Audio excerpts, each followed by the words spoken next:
There's the triple net lease, most common type of commercial lease.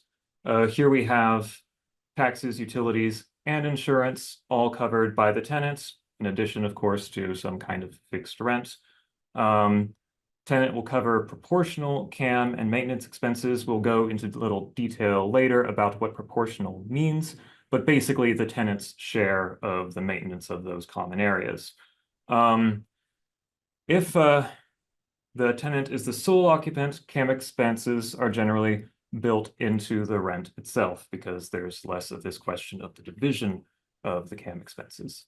Right. And more basically, if there's one tenant, there's no common area, there's no common place because there's only one tenant. There's only commonality when you have multiple tenants on the area, and there might be some shared space, to be it a parking lot, maybe some grass between some areas or some area of maintenance. But again, this is the most common type of lease that you're going to see where the tenant is paying a fair degree of the uncertain amounts, the variable amounts, taxes, utilities, insurance, and some degree of maintenance.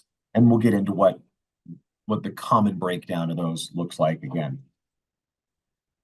And then from there, we have the absolute net lease. This is a fairly extreme case. And among those, you could get something like a ground lease, which can have terms that span for decades.